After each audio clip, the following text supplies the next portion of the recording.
और आज इस अवसर पर उपस्थित हमारे अधिकारीगण, जनगणना विभाग के अधिकारीगण,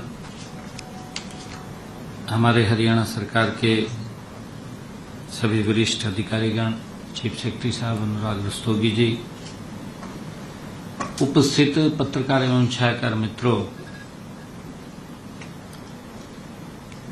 हम सब के लिए ये बहुत खुशी का विषय भी है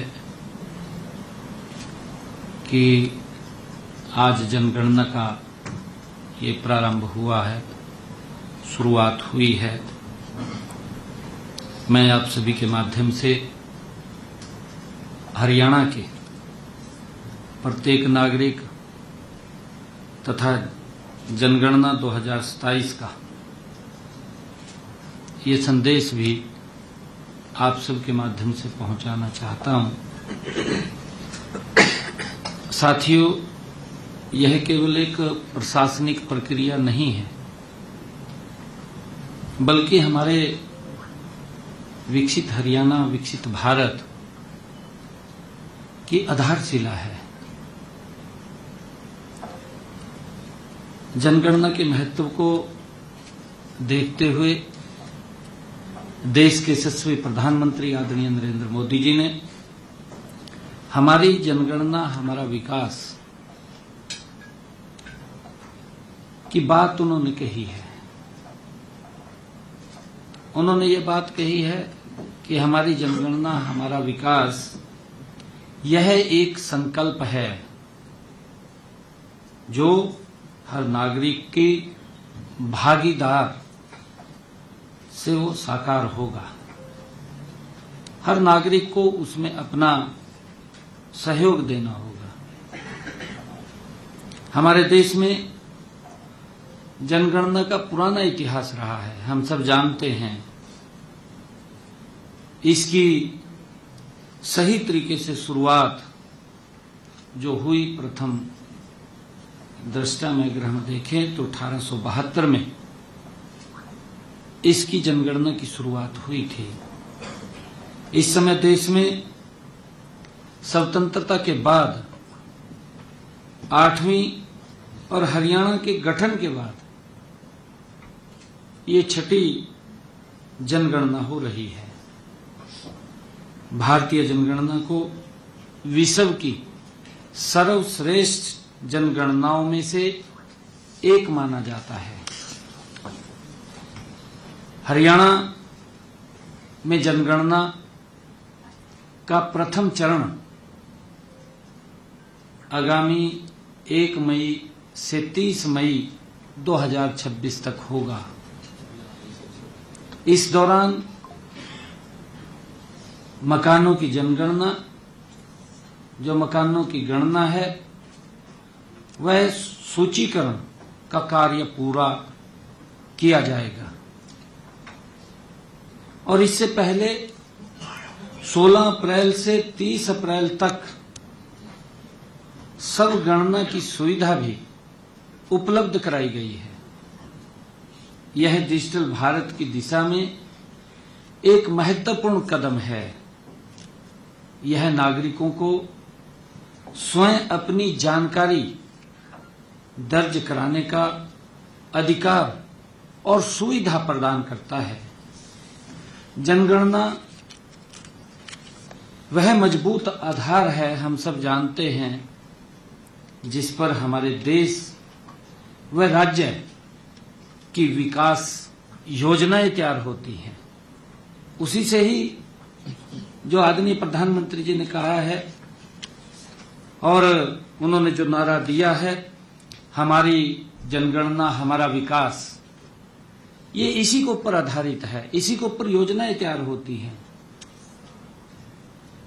और साथियों, हम सब ये भी जानते हैं, चाहे नए स्कूल का निर्माण हो और चाहे अस्पतालों की स्थापना हो, सड़क बनाने की बात हो, बुनियादी ढांचे का विस्तार हो, या फिर गरीब और जरूरतमंदों के लिए योजनाओं का निर्माण हो, इन सभी का आधार सटीक जनगणना आंकड़े से ही होते हैं।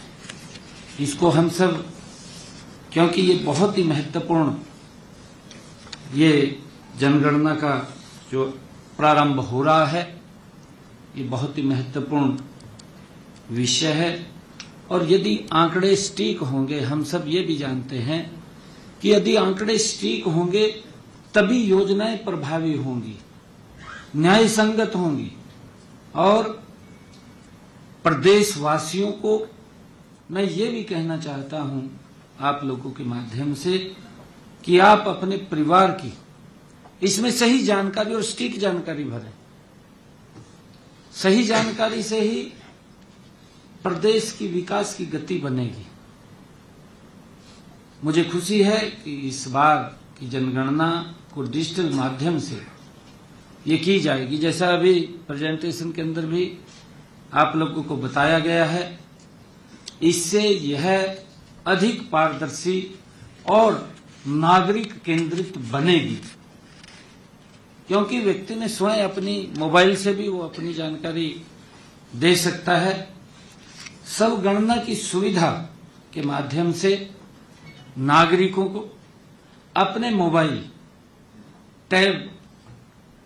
अपने टैबलेट या कंप्यूटर से घर बैठे भी इसकी जानकारी वो इसमें फिल कर सकते हैं, भर सकते हैं। इसके लिए एक पोर्टल भी बनाया गया है, जिसके ऊपर अभी प्रेजेंटेशन में दिखाया भी गया है, और इसका नाम sayconsensus.gov.in। नागरिकों को अपने मोबाइल नंबर के माध्यम से, जैसा इसमें बताया भी गया है कि ओटीपी आधारित लॉगिन करना होगा। इसके बाद अपने राज्य, जिले और स्थानीय विवरण का चयन कर डिजिटल मानचित्र पर अपने घर को चिन्हित करना होगा, और फिर अपने परिवार तथा आवास से संबंधित जानकारी इस पोर्टल के ऊपर भरनी होगी। यह प्रक्रिया एक सरल प्रक्रिया है और सुरक्षित और गोपनीय भी है, क्योंकि इसमें कई बार व्यक्ति के मन में होता है कि मेरी जानकारी बाहर होगी, परंतु वो सुरक्षित भी है, गोपनीय भी है, एक सरल भी है। हमने उसको अपने मोबाइल पे घर बैठे ही हम इसको भर सकते हैं।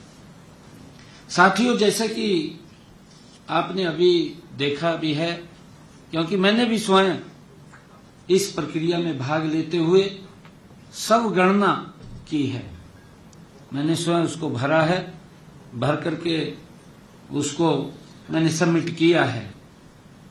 मैं ये पूरे विश्वास के साथ आप लोगों के बीच में कह सकता हूं कि यह बेहद सहज, समय की बचत करने वाली ये प्रक्रिया है, क्योंकि आजकल डिजिटल का जमाना है। डिजिटल के माध्यम से हम गति से भी काम कर सकते हैं, पारदर्शिता से भी कर सकते हैं, और पूरी जानकारी, सटीक जानकारी हम घर बैठे ही दे सकते हैं। मैं हरियाणा के प्रत्येक नागरिक से ये आग्रह भी करता हूं कि इस सुविधा का अधिक से अधिक उपयोग करें और अपने समय अनुसार घर बैठे अपनी जानकारी इसमें दर्ज कराएं। मैं यह भी कहना चाहूंगा कि जनगणना के दौरान एकत्रित की गई सभी जानकारी पूरी तरह गोपनीय होती है। इसका उपयोग केवल सांख्यिकी उद्देश्यों के लिए किया जाता है और इसे किसी भी व्यक्ति, संस्था, एजेंसी के साथ साझा नहीं किया जा सकता, ये भी मैं बताना चाहूंगा। नागरिकों की निजता और विश्वास हमारे लिए सर्वोच्च प्राथमिकता है। हमारी सरकार की ये सर्वोच्च प्राथमिकता है और सरकार इसके संरक्षण के लिए पूरी प्रतिबद्ध है। साथियों, सबगणना एक विशेष सुविधा है, हम सब जानते हैं। लेकिन यदि किसी कारणवश कोई नागरिक इस सुविधा का उपयोग नहीं कर पाता, हो जाता है, कोई दिक्कत हो जाते हैं, उसको नहीं इसको सबमिट कर पाता है समय रहते, परंतु इसके लिए उसे कोई चिंता की बात नहीं है। आने वाले समय में आगामी 1 मई से 30 मई के बीच जनगणना करने वाले कर्मचारी घर घर जाकर जानकारी एकत्र करेंगे। इस दौरान नागरिकों से अनुरोध है कि आप इन कर्मचारियों को सही और पूर्ण जानकारी आप लोग उपलब्ध कराएंगे, मेरा ऐसा आग्रह है।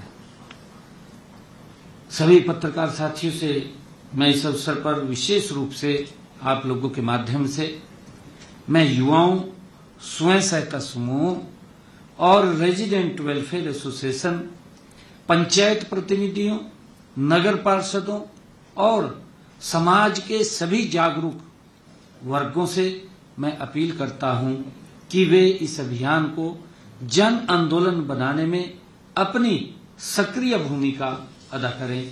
मैं ऐसी अपील करता हूं, लोगों को जागरूक करें, उन्हें सब जनगणना के लिए प्रेरित करें और यह सुनिश्चित करें कि कोई भी परिवार इस महत्वपूर्ण प्रक्रिया से वो वंचित न रहे, वो इसके साथ जुड़े और अपनी जानकारी इसमें सबमिट करें।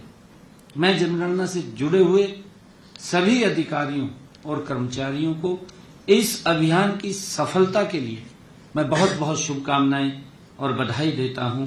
मैं यही कहना चाहूंगा कि जनगणना में हिस्सा लें, आइए मिलकर के इस राष्ट्रीय महत्व को कार्य को हम मिलकर के सफल बनाएं। धन्यवाद। जय हिंद। अगर किसी को कोई सवाल लेकर काफी चर्चा है, तो पंजाब में जो केंद्रीय पार्टी है ये सब विरोध कर रहे हैं, इसको आप कैसे देखते हैं? इस विरोध के परिसीमन को लेकर सवाल उठाए जा रहे हैं। नहीं, देखिए, समय समय के ऊपर ये प्रक्रिया चलती रहती है, परिसीमन की भी रही है। अभी अगर आप पीछे देखेंगे, पीछे भी परिसीमन हुआ है और एक समय के बाद ये परिसीमन होता है, जनगणना भी होती है, क्योंकि लंबा समय बीच में जनगणना का ये रुका है और अब जनगणना ये शुरू हुई है। इसके अंदर हमें क्रिटिसिज्म करने की बजाय सहयोग करना चाहिए, मिलकर के सारी जानकारियां, सटीक जानकारियां उपलब्ध हों और वो सरकार तक पहुंचे। और सरकार तक जब ये जानकारियां आती हैं, जैसे कहा भी है कि हमारी जनगणना हमारा विकास, कि ये विकास के अंदर एक महत्वपूर्ण ये विषय है, क्योंकि जब हमारे पास पूरी जनगणना आएगी, देखिए हम जब देखते हैं कि योजना बनती है, अभी आदरणीय प्रधानमंत्री जी ने आयुष्मान योजना बनाई।